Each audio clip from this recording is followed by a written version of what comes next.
Sa video ito ay ating tatalakayin ang fight comparison at fight prediction ayon sa artificial intelligence kung sakaling magkasalpukan na ang dalawa. John Riel Casimero at Carl James Martin. Pero kung bago ka pa sa aking channel, ay baka pwede niyo po munang gawin ito.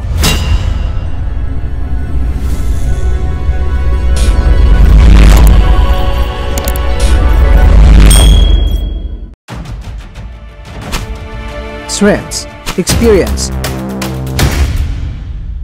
Kilala si Casimero sa mga world-class na mga laban, kabilang mga laban niya sa mga kilalang pangalan gaya ni Zulani Tete.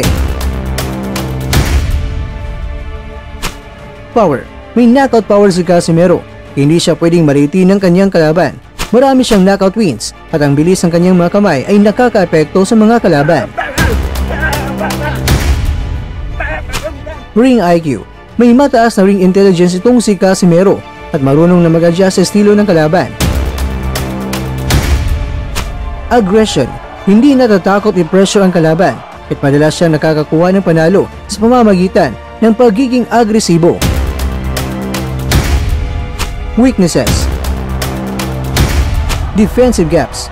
Paminsan ay may mga pagkakataon na nawawala ang kanyang depensa dahil sa kanyang pag-atake ng kalaban. Consistency. Minsan, hindi pare-pareho ang kanyang performance sa ilang laban kaya't kailangan niya na mag-focus sa kanyang disiplina at conditioning.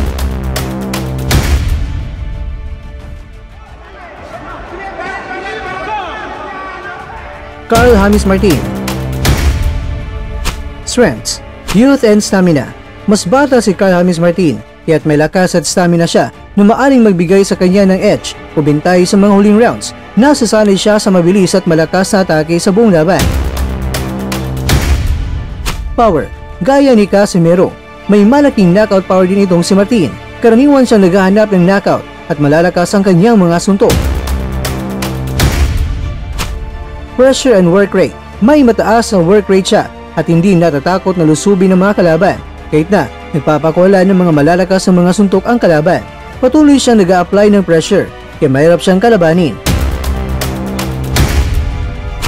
Reach and height. Mas matangkad at may mas mahabang braso si Martin kaysa kay Casimero kaya't maaari niyang gamitin ito para makapag-establish ng tamang distansya at limitahan itong si Casimero na umatake sa kanya. Weaknesses. Lack of high-level experience. Bagamat magaling si Martin pero hindi pa siya nakaranas ng laban sa world-class level na gaya ni Casimero kaya maaring magiging disadvantage sa kanya ang kakulangan sa karanasan ng mga malalaking mga laban. Defensive skills. Sa pagiging agresibo, may pagkakataon na nawawala ang depensa ni Martin kaya maaring mahirapan siya laban sa mabilis at mautak na boksingero tulad ni Casimero. Prediction. Si John Riel Casimero ay may kalamangan sa karanasan, ring IQ at mataas na antas sa mga laban. Kung kaya niyang tiisin ang pressure mula kay Martin at maiwasan na mahuli ng malalakas na mga shots, maaaring ma-outbox ni Casimero itong si Martin at manalo siya sa mga bawat rounds at sa uli itong si Casimero ay mananalo sa pamamagitan ng desisyon. Aba teka, ganito ang prediksyon ng AI mga kwento. Ama itong si Martin naman ay may potensyal daw na ma-upset itong si Casimero lalo na kung gagamitin ni Martin ang kanyang height and reach advantage upang panatilihing malayo si Casimero at hanggang mapagod siya sa walang tigil na pressure na ibigay kay Casimero. Kaya kung maiwasan niyang ma-outsmarted siya at ma-outbox ni Casimero, maring maka-score na itong si Martin ng knockout o manalo sa pamamagitan ng desisyon.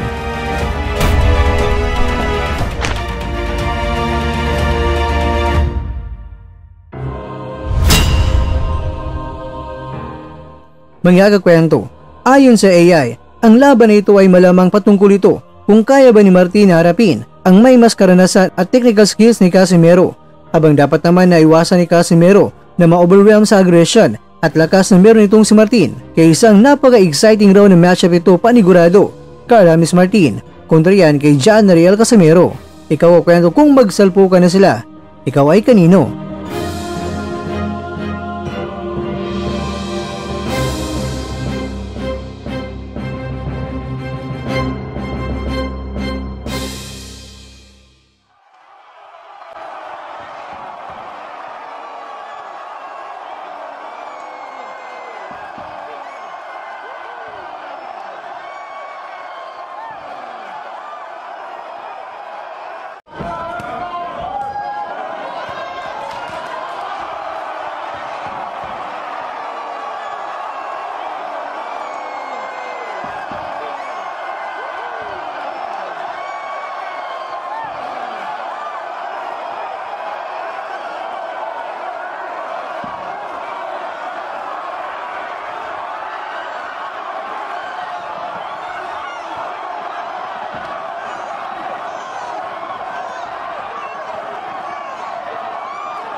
At dyan, nagtatapos ang ating kwento.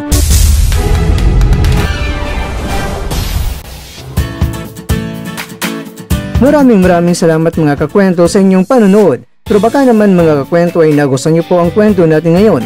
Baka pwede niyo po akong mabigyan dyan ng like, subscribe at pa-click na rin sa bell button.